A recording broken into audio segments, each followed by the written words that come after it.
You're going to run into people every day. I still meet people, men and women, who say, I don't care. I'm going to be me to the end, I'm going to be me. Don't tell me what to do. I'm going to be just myself because my guru told me I have the right to be me.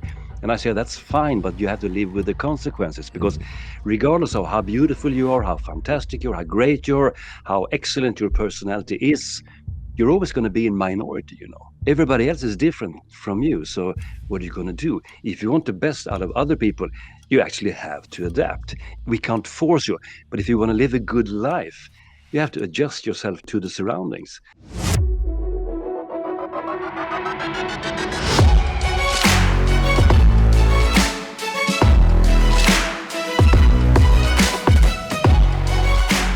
All right, you guys, welcome back to the Light It Up podcast. If you're new to this channel and you want to know everything there is about making money in real estate, selling, sales skills, building your business, or investing, then subscribe below, tap the bell for notifications so you can be the first to know what makes our great guests so successful. Let's talk about adding leverage. So we've been getting a lot of calls of people asking us how we've hired virtual assistants to scale and leverage our business. So we've opened up our playbook to all of you. If you're looking to add leverage in your business, whether it's administrative support, ISA, outbound callers, go to addleverage.com and they'll be there to help you staffing your team.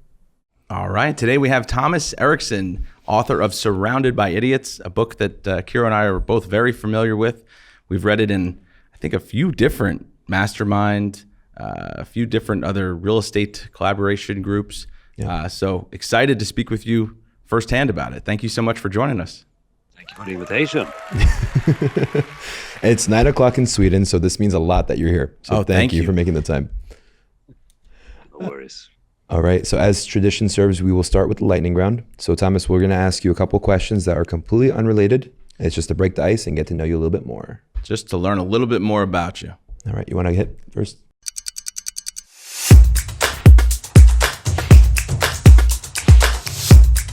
Audio Jungle. All right. Why don't you tell us, what's a chance encounter that changed your life forever? Well, I would say a couple of things. Professionally, it's absolutely the first time I took on a managing position at the age of 24. I messed it up badly. I seriously messed it up. I was a good sales guy, and I said, can you manage a sales group? And I said, of course I can do that. If I can sell, of course I can lead, because I thought it was kind of the same job, it wasn't. So I messed it up. When people came to me, they said, what about this? And I said, well, I don't know, fix it. Well, how about that? Well, fix it. That's all I had. I was trying to look like I had answers, but I had no answers. I said, just fix it. And I had to go to my managers 2 levels up and say, you have to take me out of this equation because I don't know what I'm doing. I don't know what I'm not contributing at all. Relieve me of this after a year. And he said, you better stay put, son, because your manager is even worse than you. He's not even here. Wow. So, but I survived. But that put me on track on trying to understand myself, trying to learn more about myself. That was actually kind of a game changer for me to really, really end up in a deep ditch, which I did. I feel like I was talking to somebody about that the other day. I feel like in the real estate business, that seems to be a common occurrence where they'll try to make a strong salesperson or a top salesperson a sales manager. And from what we've learned, whether it's our direct experience in the real estate business or just from speaking with so many people like yourself on this platform, that very, very different leadership skills or very different skills in general. Yeah. Different skills in general, because leading is another job. Yeah. The worst thing you can do is to hire an expert and a specialist and make him or her lead the other specialists. It's a stupid idea, but they do it all the time. In all branches, all industries do the same thing. Yeah. The best technicians get to be the head engineer, and the best doctor get to be head of the other doctors, and it's a stupid thing. Don't go there. It never works. Well, sometimes it works, but very seldom. Yeah. Great advice. What advice would you give to your teenage self if you could go back in time? Pay more attention to how people perceive you when you enter the room. Be a bit aware of what you're doing. Check out people's faces. Try to read the room. Don't just stumble around and think that you know everything. Because I did. No one had ever told me to, shut up and open my ears, because I talked a lot as a kid.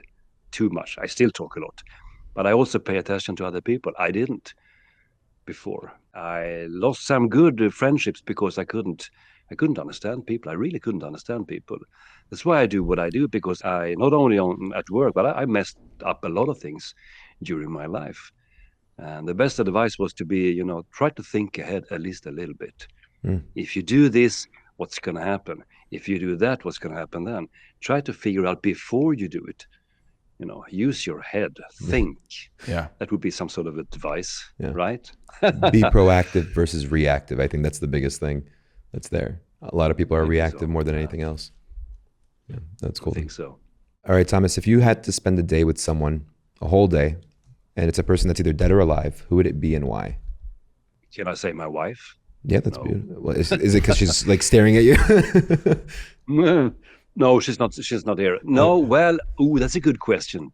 I had that question before, and I would probably answer something like, Jesus. That would be interesting to see. I mean, let's say he was a real person. How was he really? Or Moses, or Caligula, or Nero, the emperor. Some of these really, really weird persons. Joan of Arc, one of those historical individuals. How were you thinking? Yeah, someone like those. Yeah. No, you always think about the divine intervention. Socrates. Oh, that would be a good one too. That would be a good one. He killed himself for his own, values. People don't do that anymore, I think. How was he thinking? What was he thinking and why? Interesting, right? Yeah. Well, now we have medication, so now his values can shrink under the medication. Okay. I'm just kidding. All right, so let's walk into it. Earlier, I was telling you how I appreciated and really admired your TED Talk that you gave in Athens. And you were really talking about the perspective of self-fulfilling prophecies given on to different generations and them they're being labeled, and now they fulfill that label. And then we look back and say that's your fault. Can you elaborate a little bit about that before we dive into the book? Because I think that's extremely important to share. Well, thank you. Well, we have 4 youngsters here at home, ages 20 to 28. And they're living in a world, they are growing up in a world sort of where they are grown-ups now, but they have grown up in a world where people tell them who they are and tell them what to do and what not to do and how to think and everything. And usually people tell young people that, it's over. Even before it started, global warming and recession and bad economy and mental illnesses and everything. And I started to think about that because I'm a Gen X. I'm pretty old now. I'm a Generation X. It even sounds cooler, Gen X, cooler than Gen Z, don't you think? It does. Don't quote me on that. But seriously, I lived through the Cold War. When I went to school, the teachers, they showed us footage of things happening during the Second World War. Marching Nazis, horrible images from concentration camps. And the Cold War was upon us. And we were close to neighbor with Soviet Union. Just, 1,000 miles away. No, 500 miles away. Sorry, 500 miles away. So pretty close. And they had the submarines, not far away from where I was living. And we could be wiped out by a nuclear attack, not within 2 generations like now, but within, 15 or 20 minutes. That was how I grew up. But I managed to do it because we had nothing to, what was the alternative? We had to just live through it and sort of do the best we could. When I see young people today and they read the news and they follow people online, social media, all these things, I understand why they can be a little bit depressed, but I don't think they have to be that, because all generations struggle with their own menaces in a way. And I think we need to put some more visionary thinking into the debate, so to speak. Because when you think it's over, it's going to be over. If you think you have a chance, you have a chance. I'm not into this visionary, hallelujah thinking. That's not what I mean. But self-fulfilling prophecies are really dangerous. And I mean that. It's dangerous because, especially if it's a bad one, if it's a negative one, you're not going to make it. Okay, then why should I even try? We are struggling with people over here who doesn't even want a job because why would I make a career? It's going to end anyway. And for me, really, really sad way of thinking. Yeah. We talk about this a lot with the young people at home here, with the 3 sons and the girl. Well, they're not children anymore, but still, I see their perspective. It's very, very negative. And I think it's really, really sad. It has to be. I don't think it has to be that way. Yeah. I would like to change it. Try to do the best I can to incite some hope into young people. I think that's really, really important. Yeah. To make that point resonate even more, can you share the story about the store outside your mother's house? Or was it your grandmother, the store that she used to buy everything from? The one that went bankrupt? Oh, that story. Yeah. She was living next door to this local grocery store, small one in a little small, tiny village, really, really on the countryside in the northern parts of Sweden. This is the early 40s, 1942, 43, something like that. And there was a rumor starting that the guy who owned the store, he was going bankrupt. Nobody really knew, but there was a rumor starting to sort of move around, and he tried to convince people, no, I'm not going bankrupt. But he had debts, little bit here and there, and he had borrowed money. And everybody went there to, collect their money. And after a while, he went bankrupt because he didn't have all the cash. That's a good example of a self-fulfilling prophecy. If you try to protect yourself, you're going to kill the business. You have to think ahead. You have to think deeply about these things and not listen to rumors also. And then they had to take their cars to go shopping, and they didn't have any cars. So I had to take the bicycle to get milk, and that was a really bad thing. But people are closest to themselves all the time, right? Yeah. So these things happen all the time, I think. So, yeah. Yeah, which I think is a great transition too, because people assume all the time that people want to be treated just like them, when people really want to be treated the way that they want to be treated. Exactly. Yeah. Isn't it fascinating? 2024 still hasn't changed. Yeah. Well, yeah, people care about themselves more than anything else. But when you're trying to sell or appeal to someone else, you need to adapt. So in your own words, why is it important to understand the different personality styles? Well, it's important because you're going to run into people every day. I still meet people, men and women, who say, I don't care. I'm going to be me all the way to the end, I'm going to be me. Don't tell me what to do. I'm going to be just myself because my guru told me I have the right to be me. And I say, that's fine, but you have to live with the consequences, because regardless of how beautiful you are, how fantastic you are, how great you are, how excellent your personality is, you're always going to be in minority, Everybody else is different from you. So what are you going to do? If you want the best out of other people, you actually have to adapt. We can't force you. But if you want to live a good life, you have to adjust yourself to the surroundings. You have to read the room. The context is important. And it sounds like a stupid cliche. And people say, yeah, I know, I understand. We have to adapt to each other all the time. Social skills, But the problem with social skills, too many people are lacking social skills, It's like humor. Everybody thinks they have it, but they don't all the time. So it's kind of a conundrum there. I mean, social skills is usually based on, I saw that, social skills is usually based on self-awareness. For me, the definition of social skills or people skills, whatever you want to call it, is like if you understand how your actions will affect other people's actions, if you understand how your behavior affects what other people's going to do about you and how they will perceive you and all of this, then you probably can say that you have some kind of social skills, people skills. Yeah. But it's based on self-awareness, because if you're going to understand how people perceive you, then you need to understand who you are. And when you present yourself to the room, what do we see? What do you see? What do I see? Whatever does everybody else see? Yeah. If you don't pay attention to those things, you can't build people skills or social skills. You just can't. Yeah. So you need to start with yourself. And most people are low on self-awareness. That is a fact. There was actually a fascinating study made by this American, I think she was researching psychologist or maybe psychiatrist, Tasha Eurich, if you have heard about her, Eurich. She did an interesting meta-study on self-awareness, and she concluded about 95% of people consider themselves above average when it comes to self-awareness. I can say that again, 95% above average. This is sort of mathematically impossible. But that's how people think. Right. Yeah, I know this. I have this down. I got this. No, you don't. Right. Probably 15 to 20% or 10 to 15% of the population could actually honestly rate themselves as good when it comes to self-awareness. I'm struggling myself after 30 years in this business. I don't reinvent myself, but I figure things out at least a couple of times per year. Oh, what about that? That reaction. Interesting. I have to look into this, I'm still learning about myself. I think that's fascinating. Yeah.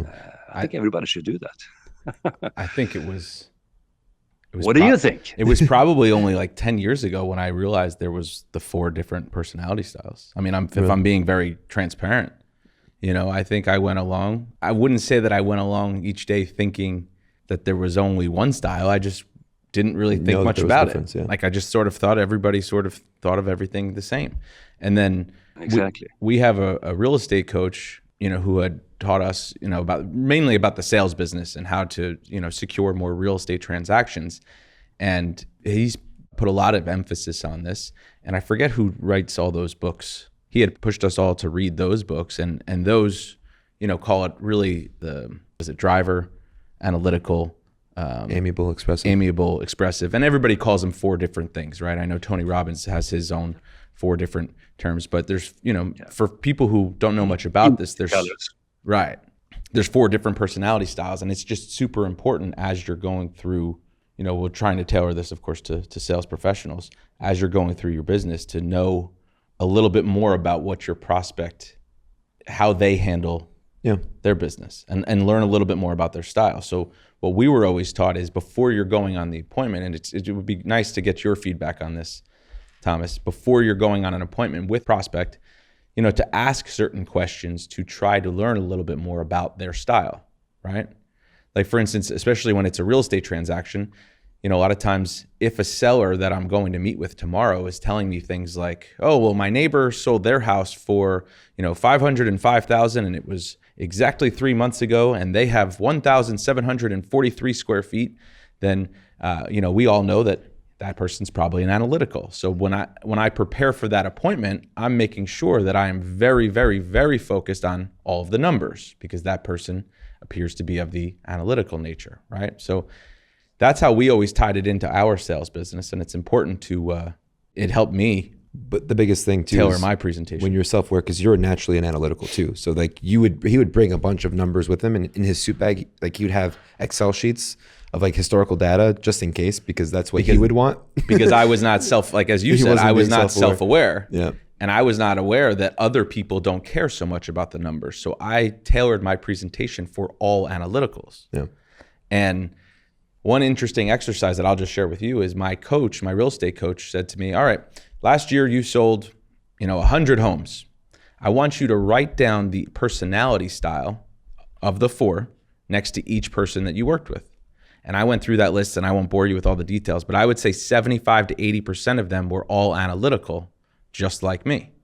So what does that mean? That means that I catered my presentation to people who are just like me, and I was literally pushing away and repelling everybody who was one of the other 3 styles.